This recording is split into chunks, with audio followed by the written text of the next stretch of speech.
So good evening সবাইকে, জয় east Bengal. তো যারা যারা আমার ইস্ট বেঙ্গল বন্ধুরা এই ভিডিওটা দেখছো, অবশ্যই তোমরা পারলে শেয়ার করে দিতে পারো। সচরাচর আমি খেলা নিয়ে ভিডিও বানাই না, মানে নিজের পরিসরে বানাই, বাট অবভিয়াসলি আজ তোমরা দেখলে একটা এএফসি এসিএল ট্যুর ম্যাচ ছিল, যেখানে মোহনবাগান দারুণ খেলেছে। আল এফকে এক গোলের বেশি করতে দেয়নি। তো অসাধারণ পারফরমেন্স মোহনবাগানের, মোহনবাগান তো নেই, সুপার জায়ান্টের প্রত্যেকটা প্লেয়ার এবং কোচ এবং সাপোর্টারদের জানাই দারুণ পারফরমেন্স, এক্সিলেন্ট। রবসান তো মাঠে ফুল ফোটালো, সেদিকে দেখছি সেদিকে রবসান, ম্যাকলারেন সবাই নেমে পড়েছে। একটা অসাধারণ খেলা, এক গোলের বেশি আল এফকে করতে দেয়নি।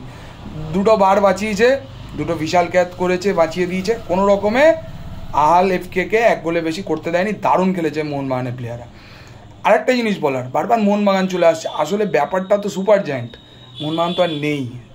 আরেকটা জিনিস, যখন আমরা এএফসি চ্যালেঞ্জ লিগ খেলছি, অল্টিন এসায়ারের সাথে, আরকাদাগের সাথে হেরে গেছি, অবভিয়াসলি হেরে গেছি, তাই সেটা নিয়ে কোনো অভিযোগ নেই বা কিচ্ছু নেই।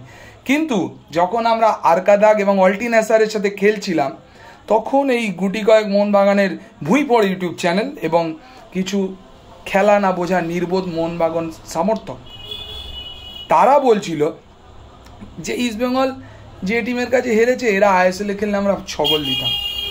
আরকাদাগের কাছে হেরেছে, আরকাদাগ কোনো টিমই না। অল্টিন এসায়ারের কাছে হেরে গেছে, অল্টিন এসায়ার কোনো টিমই না।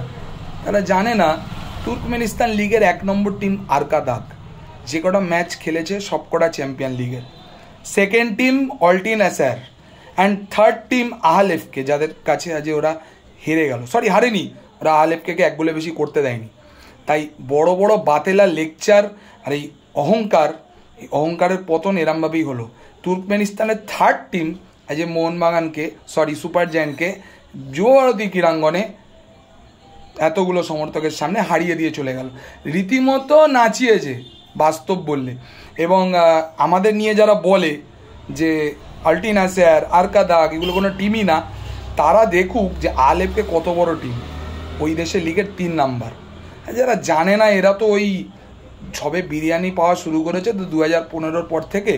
এটিকে যতদিন ছিল ততদিন এটিকে, তারপর তো মার্জ হয়ে গিয়ে এই অবস্থা। এর আগে তো কোনো মেরিনারকে মাঠে খুঁজে পাওয়া যেত না, এখন ভুঁইপড় কিছু মেরিনার হ্যান ত্যান গজিয়ে উঠেছে।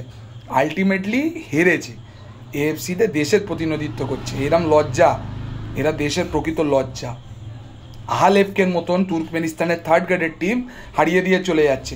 আমরা যখন হারছি তখন আমরা এই টিমকে 10 গোল দিতাম, আরকাদাগকে 6 গোল দিতাম, অল্টিন এসায়ারকে 5 গোল দিতাম। এই বেগার টিম, তোরা কি করলি ভাই? মুখে বাতেলা না মেরে খেলে দেখা। সবাইকে নামিয়ে দিচ্ছিস তো। রবসান তো বিশাল দারুণ খেললো, অনেক হয়েছে ভাই, সব রাখ। সমস্ত ইস্টবেঙ্গল সাপোর্টারদের বলছি, আমাদের এশিয়ার ব্যাটেন শুধুমাত্র আমাদের হাতেই ছিল। বিদেশের মাটিতে সাফল্য ইস্টবেঙ্গল ছাড়া কারোর পক্ষে সম্ভব ছিল না, নেই, আর ভবিষ্যতে হবে না। আপাতত আমাদের মহিলা দলের সাফল্যে আমরা এগিয়ে যাব, সাথে থাকবো আমরা সব সময়, এবং পরবর্তীকালে এশিয়ান স্তরে প্রমাণ করে দেবো যে একজনই পারে, ইস্টবেঙ্গল। জয় ইস্টবেঙ্গল।